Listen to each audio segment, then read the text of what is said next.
Bienvenue dans cette nouvelle analyse. Aujourd'hui, on va plonger dans les mythes fondateurs de la Mésopotamie, mais avec un angle complètement différent. Oui, un angle radicalement nouveau. Notre discussion s'appuie sur des extraits d'un livre en préparation de Safa Katchmaz qui s'appelle Introduction à la sociogonie. Safa Katchmaz est présenté comme penseur, fondateur de la sociogonie, mais aussi écrivain et historien des religions. L'idée de départ est assez simple, mais elle change tout. Quand les textes anciens parlent de l'univers, il ne s'agit pas d'étoiles ou de galaxies. Au tout début, l'univers c'est juste deux choses, le ciel et la terre. C'est ça. Et la thèse centrale, c'est que cette dualité, ce n'est pas une métaphore. Ça représenterait une réalité géographique, sociale et même politique très concrète. Le ciel, ce serait Akkad, et la terre, ce serait Sumer. C'est exactement ça.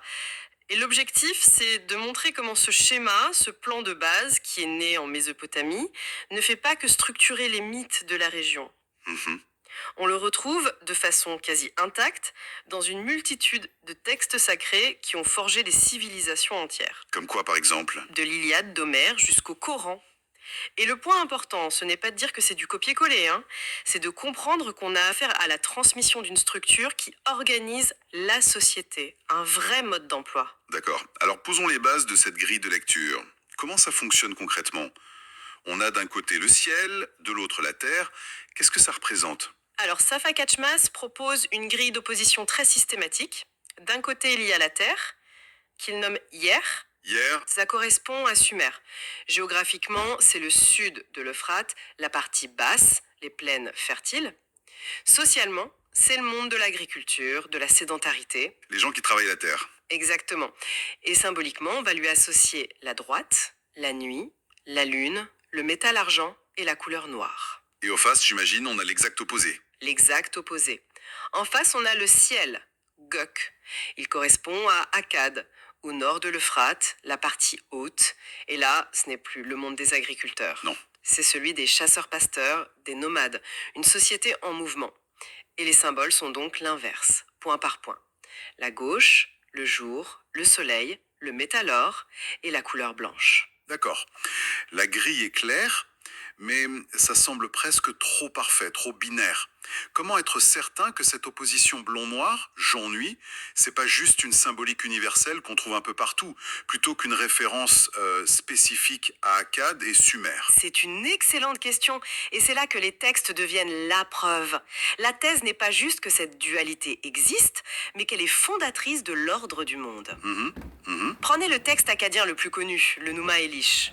Tout le monde connaît les premières lignes. Là-haut, le ciel n'avait pas encore de nom, et en bas, la terre n'était pas encore nommée. Oui, la fameuse création ex nihilo, à partir de rien. Justement, la lecture sociogonique dit tout le contraire. Le texte ne dit pas que le ciel et la terre n'existaient pas. Il dit qu'ils n'avaient pas de nom. D'accord. Or, en Mésopotamie, nommer, ce n'est pas un acte poétique. C'est un acte de souveraineté. C'est prendre possession, définir une fonction. Ah, d'accord. Donc, l'acte créateur, ce n'est pas de faire apparaître la matière, c'est de lui donner un statut politique. C'est beaucoup plus concret. Voilà. Ce passage décrirait l'instauration d'un ordre politique sur deux sociétés qui existaient déjà. Ça, c'est la version acadienne, celle du ciel. Est-ce que les Sumériens, le peuple de la Terre, voient les choses de la même façon? On retrouve la même structure, mais vue d'un autre angle. Dans les hymnes sumériens, on a une formule très courte attribuée au dieu Enlil. Enlil sépara le ciel de la terre. D'accord. On pourrait s'arrêter là et y voir une cosmogonie classique. Mais ce qui suit est fondamental. Juste après avoir fait ça, la toute première chose que fait Enlil, c'est de créer la pioche là où. La séparation ciel-terre est immédiatement suivie par la consécration du mode de vie de la terre.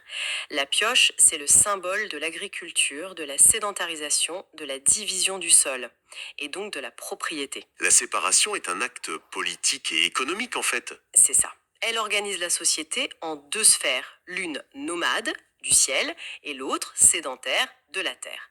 L'un ne va pas sans l'autre. C'est fascinant de voir à quel point c'est ancré dans le réel. Mais est-ce que cette idée reste locale ou on la retrouve ailleurs? Je crois que nos notes mentionnent la Grèce. Et c'est là que ça devient vertigineux. Ce plan semble avoir voyagé. Si on fait un saut jusqu'à la Grèce archaïque, chez Hésiode, dans sa Théogonie, Oui, on lit au tout début.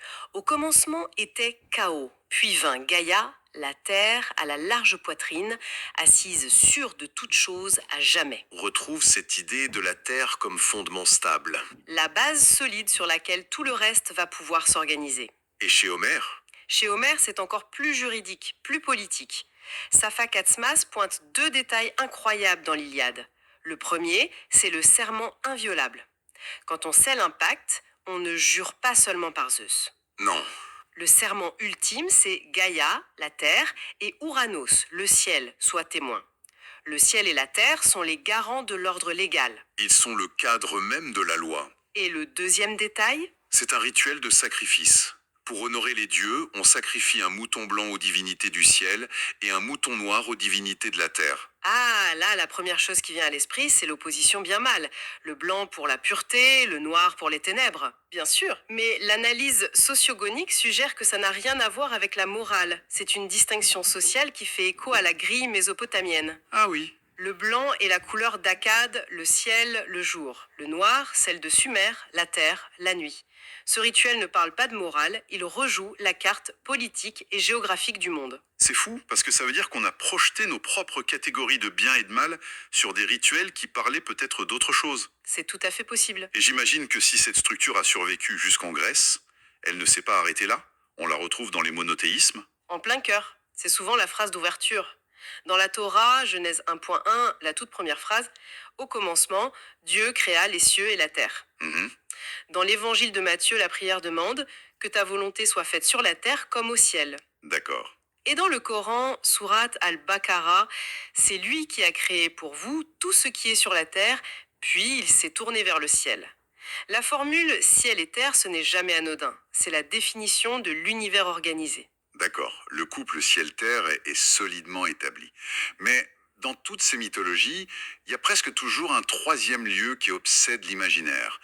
Le monde souterrain, les enfers. Comment ça s'intègre dans un modèle à deux pôles? C'est une question cruciale, car elle montre comment le modèle s'est complexifié. L'analyse du mythe de la descente d'Inanna aux enfers est très révélatrice.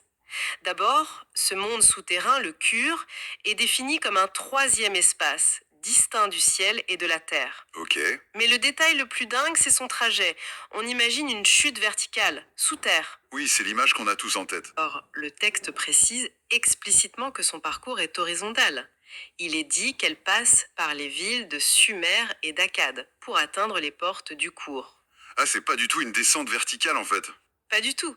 Son voyage est une traversée de territoire politique. L'interprétation, c'est que ce monde souterrain désignait à l'origine une zone de pouvoir rival avant de devenir bien plus tard le concept théologique de l'enfer. Elle ne descend pas, elle va ailleurs sur la carte. Ça change absolument toute la lecture du mythe. On passe d'un voyage mystique à une expédition géopolitique. Complètement. Et si on revient un instant à l'Onuma Elish, il y a aussi ce mythe très visuel de Tiamat, cette espèce de monstre marin. Le dieu Marduk la tue et tranche son corps en deux. Oui, une moitié devient le sel, l'autre la terre. Voilà. Comment la socio-anthologie interprète cette histoire? Si on applique la grille, le sens devient limpide. Tiamat n'est pas un monstre. Elle représente l'état initial du territoire, la Mésopotamie comme une entité unique, indifférenciée. D'accord. L'acte violent de Marduk, qui la coupe en deux, ce n'est pas une péripétie, c'est le récit de la fondation de l'ordre politique.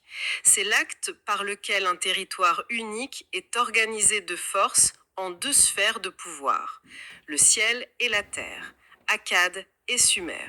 C'est la mise en scène de la naissance d'un état dual. Et si cette lecture est si puissante, pourquoi n'est-elle pas plus connue?